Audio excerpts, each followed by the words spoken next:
사람 고쳐 쓰는 거 아니야. 머리 검은 짐승은 거두면 안 돼. 아, 이제 내 성격은 안 바뀌겠구나. 그 말대로 사람은 정말 바뀔 수 없는 걸까요? 내 주변에 그렇게 바뀌지 않는 사람이 있다면 정말 손절만이 답인 걸까요?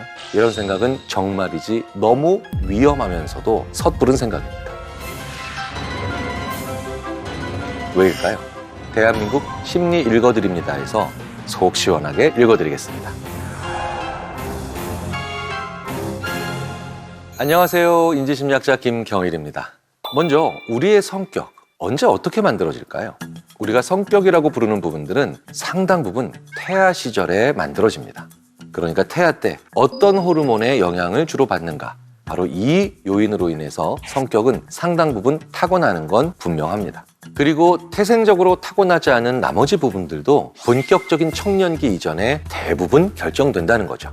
종합해보면 성격은 인생 초반부에 대부분 결정나는 것으로 보는 것이 타당한 듯합니다. 이렇게 어렸을 때 성격의 대부분이 형성된다라고 말씀을 드리니 이제 내 성격은 안 바뀌겠구나. 이제 안 되는 일 포기해야 되겠구나. 이렇게 자포자기하시거나 결정 내리시는 분들 꽤 계실 겁니다. 하지만 성격이 인생 초반부에 결정난다라고 하는 사실이 내가 살아가는 그 미래에 얼마나 많은 부분을 설명한다라고 하는 것은 분명히 다른 문제입니다. 그러니 성격에 너무 과몰입하시는 건 절대 금지입니다. 아주 지나치게 이상한 성격, 사이코패스나 소시오패스적인 것을 타고나지 않은 이상은 자기 성격에 대해서는 제대로 이해하는 정도에서 딱 멈춰야 됩니다. 무슨 말이냐? 성격에 너무 몰입하다 보면 내가 할 수 있는 수많은 다른 일들에 대해서 스스로 제한하고 포기해버릴 수 있는 그런 부작용이 일어난다는 겁니다. 그래서 어렸을 때부터 주위에서 너는 내향적이야, 혹은 나 스스로도 나는 참 내향적이야 라고 하면 나에게 적성에 맞는 일임에도 불구하고 사람들이 많이 일하는 그런 기업에 안 들어가려고 하는, 스스로 포기하는 그런 안타까운 일들이 얼마든지 일어난다는 거예요. 게다가 이 성격에 너무 지나치게 몰입을 하게 되면 결국은 맞는 성격, 안 맞는 성격이라고 하는 이분법적 사고가 우리의 대화 속에서 등장하게 됩니다. 그런데 그 대화라는 것이 참 재밌죠. 무엇에 대해서든 많이 대화하면 그것이 맞다라고 믿는 경향이 생기거든요. 그래서 성격 검사에 관련된 책을 읽으면 심리학과 학생들이 성격으로 상대방을 이해하려고 합니다. 그런데 그 다음에 발달 심리학을 수강하는 심리학과 학생들은 이제 그 사람의 어린 시절 예를 들으면서 그 사람이 누군지 파악하려고 해요. 더 놀라운 건 광고 심리학을 듣게 되면 이제 상대방이 어떤 광고를 좋아하느냐에 따라서 자기랑 함께 할 수 있는 사람인지 아닌지를 이해하려고 한다는 겁니다. 그래서 저는 심리 검사를 만드는 학생들에게 항상 당부를 합니다. 네가 이 세상에서 아주 정확한 검사를 만든다 하더라도 그 사람에 대해서 1%를 아는 거다. 우리는 파악될 수 있는 측면보다 스스로 경험하면서 느끼고 알아가야 되는 것들이 훨씬 더 많다는 거예요. 앞서 말씀드린 것처럼 성격은 이미 상당 부분 어린 시절에 형성이 됩니다. 그래서 사실 성격은 바꿀 수 있는 여지가 많지 않죠. 그런데 나는 성격이 변했다라고 생각하는 분들도 꽤 계십니다. 이런 분들 주위에 많이 계세요. 난 고등학교 때까지 되게 수준 많은 성격이었어. 근데 나이 드니까 성격이 변하더라 라고 얘기를 하는 거예요. 특히 우리나라에 이렇게 말씀하시는 분들 많죠. 왜일까요? 나이가 서열을 정하는 경우가 많기 때문입니다. 나이가 들면 내가 주도권을 더 많이 가지게 된다는 거예요. 이렇게 사회적으로 부여되는 주도권을 가지고 오히려 내 성격이 변했다라고 얘기하는 분들도요. 이민 가시잖아요. 그대로 옛날 성격으로 돌아가십니다. 아무래도 전혀 새로운 환경, 낯선 상황으로 가게 되니 내가 주도권을 잡기가 어려워지잖아요. 그러니까 기본적인 성격에 사회적 기술이 얹어지면서 우리는 성격이 변한 것처럼 보이거나 느낄 수 있다는 거예요. 지금 제가 드리는 말씀을 들으시면서 역시 사람은 고쳐쓸 수 없구나 라고 또 단언하시는 분들 많이 계실 겁니다. 결론부터 먼저 말씀드릴까요? 이런 생각은 너무 위험하면서도 섣부른 생각입니다. 왜냐하면 우리 인간이 성격으로 모든 게 정해지지 않거든요. 성격이 사람의 인생에 미치는 영향이 그렇게 크지 않다는 겁니다. 그리고 연구자들에 따라서 그 정도에 대해서는 조금씩 이견이 있지만 많이 잡아야 10%다 라고 보는 것이 타당한 듯합니다. 그렇기 때문에 정말 중요하게 봐야 될 것이 그 사람의 성격 아닌 성품입니다. 자신만의 색깔이 있는 무언가가 겸비되었을 때를 가리켜 우리는 인격이나 성품이라고 말합니다. 그리고 이 인격과 성품은 같은 성격으로부터 출발을 해도 전혀 다른 방식으로 사람의 미래를 가게 만드는 그런 경향이 있죠. 사실 성품이라고 하는 것은 심리학에서 성격이란 말과 달리 전문적인 학술 용어로 사용되고 있지는 않습니다. 왜 그럴까요? 워낙 다양한 성품이 가능하기 때문입니다. 성격은 몇 가지 차원에서 그 조합으로 인해 훨씬 단순하고도 소수의 타입으로, 즉 유형으로 망라가 되거든요. 하지만 그 사람의 성품을 얘기할 땐 그 사람만의 걸어온 길을 이해해야만 설명이 가능합니다. 그래서 저는 이렇게 설명드리곤 합니다. 성품은 자기의 성격의 장점을 잘 보여줄 수 있는 그 사람만의 삶의 방식. 그걸 성숙한 성품이라고 표현합니다.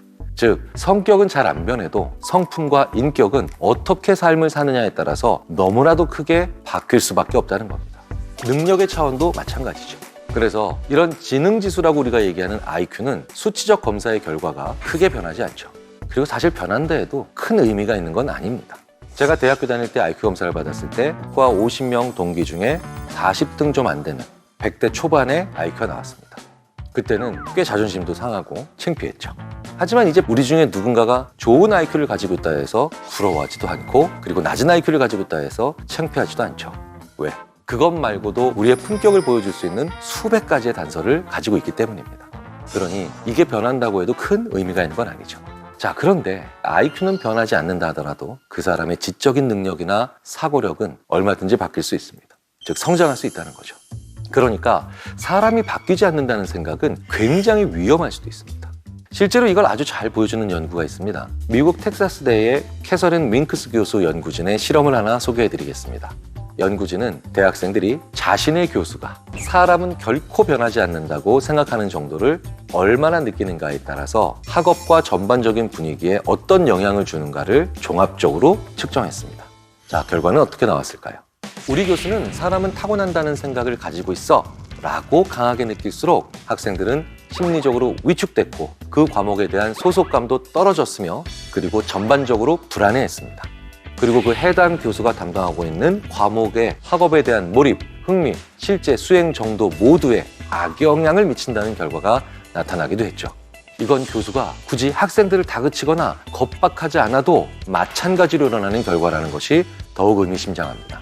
그래서 사람은 결국에는 바뀌지 않는다라고 생각하는 사람들이 많아지는 사회는 위험합니다. 왜 그럴까요? 첫째, 사람들에게 적정한 기회가 주어지지 않습니다. 능력 있는 사람일수록 기회의 불평등을 겪을 때 훨씬 더 반사회적으로 간다는 것이 일반적인 연구 결과입니다. 그러니 능력 있는 사람들로 하여금 가장 나쁜 짓을 하게 만드는 사회가 바로 사람은 바뀌지 않는다라고 하는 믿음이 팽배한 사회라는 거죠. 두 번째, 사람은 바뀌지 않는다라고 생각하게 될수록 좌절이 왔을 때 운명론에 빠지기 쉽습니다. 나쁜 일이 일어났을 때에도 개선을 할 만한 동력이 생기지 않는다는 거죠. 왜? 어차피 바뀌지 않으니까요. 셋째, 점점 더 행복도가 떨어지게 되어 있습니다. 이 세 가지가 총체적으로 나온다는 거 너무 불행한 일이겠죠. 어떤 사람이 나랑 너무 안 맞는다, 그래서 같이 하기 힘들다, 이런 것들 때문에 힘들고 고민하는 분들이 많이 계십니다. 그런 분들께 먼저 이런 질문을 드리고 싶어요. 정말 다른 건 다 괜찮은데 나랑 성격이나 성향이 안 맞아서 힘드신 건가요? 정말 많은 분들이 그렇다고 얘기를 하시더라고요. 그런데 우리가 성격이 안 맞아서 안 되겠어, 이렇게 이야기를 할 때 그 얘기를 훨씬 더 솔직하게 바꿀 수 있는 용기가 필요하다고 생각합니다. 솔직하게 얘기해 볼까요? 그 사람이 싫은 거예요. 그 사람의 그 성격도 싫고 다른 것도 싫은 거예요. 그 사람의 행동이 아니라 그 사람이 싫은 거라고요. 그런데 우리는 성격이 안 맞아서 헤어진다라고 합니다. 그냥 그 사람이 싫다는 말을 솔직하게 못하고 있다는 뜻입니다. 제 주위의 친구가 이혼을 하는 과정에서 그 친구가 결혼을 결심했던 10년 전과 비해서 놀라운 일치성과, 그리고 그 일치성을 놓고 얼마나 다른 말을 하는지를 자주 봅니다. 제가 그 친구가 처음에 결혼할 때 얼마나 마음에 들고 어디가 마음에 들어서 결혼해? 라고 물었더니 너무 검소하고 소탈해서 좋다라고 얘기를 하더군요. 그런데 10년 동안 살고 난 뒤 이혼을 할 때 왜 헤어지려고 해? 라고 물어봤더니 너무 인색해서 헤어진다 그러더라고요. 결국 둘 다 돈 안 쓰는 겁니다. 그러니까 그냥 그 사람이 싫은 거예요. 싫다는 건 내가 솔직하게 인정해야 하는 감정입니다. 그 사람이 싫다고 하는 것을 솔직하게 인정하지 않고 계속해서 성격에 대한 죄로만 돌린다. 그러면 앞으로 그 사람이랑 비슷한 성격을 가진 사람들을 계속 내 인생에서 빼야겠죠. 제가 성격 검사나 MBTI와 같은 성향 검사에 너무 과몰입하지 말라고 말씀드리는 이유도 바로 그겁니다. 이런 검사 결과에 너무 몰입하다 보면 결국 평생 나랑은 맞을 수가 없다라고 생각하는 사람들이 계속해서 정해지고 늘어나게 되어 있습니다. 그래서 저도 최근에 이런 분들을 꽤 많이 보게 되죠. ENTP만 만나겠습니다. ISTJ 아니면 안 만나겠습니다. 어떻게 인류의 16분의 15를 다 안 만나겠다라고 얘기하는 걸까요? 내가 인생을 살면서 만날 수 있는 사람, 상황, 가능성이 현저하게 작아진다는 걸 뜻합니다. 나한테 도움되는 일이 절대 아니겠죠. 누군가의 성격이 아니라 그 사람이 싫다는 걸 인정하셔야 돼요. 그런 다음에야 나는 그 사람의 무엇가 싫은지에 대해서 구체적으로 얘기할 수 있게 되잖아요. 나는 저 사람이랑 참 안 맞아 이렇게 얘기를 하게 되면 기본적으로 내 생각의 기저엔 저 사람한테 무슨 잘못이 있다라고 생각을 하는 그런 생각들을 자꾸 2차적으로 만들게 됩니다. 그런데 나는 제가 싫어. 이렇게 인정하면 왜? 라고 하는 질문에 나는 회의에 늦게 들어오는 사람은 정말 싫어 라고 말할 수 있게 되거든요. 회의에 늦게 들어오는 건 성격이 아닙니다. 그 사람의 잘못된 습관이죠. 그리고 사람들이 가지고 있는 여러 가지 좋고 나쁜 습관들 중에 유난히 내가 싫어하는 습관들이 반드시 있다는 거예요. 자, 이렇게 얘기를 하게 되면 그 다음에 만나는 또 다른 사람에게는 내가 정확하게 얘기할 수 있게 되겠죠. 나는 회의에 늦게 들어오는 사람은 정말 싫으니까 회의에는 절대 늦지 마. 그러면 내가 싫다고 인정한 그 사람과도 구체적으로 문제를 해결해 나갈 수 있게 된다는 것을 의미하죠. 자신이든 타인이든 성격에 대해서 고민하는 분들께 꼭 해드리고 싶은 말씀이 있습니다. 내 성격은 왜 이 모양이지? 이런 고민은 누구나 다 하는 거고요. 심리학자인 저도 한 달에 최소 5번씩은 하는 고민입니다. 그런데 이럴 때 내 성격에 죄를 너무 많이 물으시면 안 됩니다. 대신 내 성품의 죄를 물으셔야 합니다. 그러면서 내가 왜 이러지? 라고 얘기하는 것보다는 내가 왜 그때 그렇게 행동을 한 거지? 라고 하면서 육하 원칙을 집어넣으시고 계속해서 추리의 폭을 넓혀가는 게 더 나은 거라는 거죠. 내가 왜 그러지? 라고 하는 건 실제로 자기가 무엇에 대해서 후회하거나 정확히 무엇에 대해서 속상해하는지도 모르면서 그냥 내뱉는 넋두리 같은 얘기에 불과합니다. 그런데 내가 왜 그때 그 시점에 그 행동을 그 사람에게 했지? 라고 훨씬 더 육하 원칙을 정확히 집어넣고 생각을 하시면 내가 이 생각을 기억합니다. 다음에 비슷한 상황이 왔을 때 대안을 만들거나 다른 선택을 할 수 있는 여지를 훨씬 더 높인다는 거예요. 그러니까 답도 안 나오는 추상적인 푸념을 할 가능성을 줄인다는 거죠. 성격은 아무리 봐도 그 사람의 미래와 그리고 그 주위에 있는 많은 사람들의 미래에 대해서 설명할 수 있는 건 많지 않습니다. 인간은 바꿀 수 있는 것을 바꿔야 하고 바꿀 수 없는 건 인정해야 하죠. 그렇다면 바꿀 수 없는 것들에 대한 인정은 어떻게 가능할까요? 바로 바꿀 수 있는 것들을 통해서 훨씬 더 많은 변화가 만들어질 거야라고 하는 준엄한 법칙을 받아들이는 게 아닌가 싶습니다.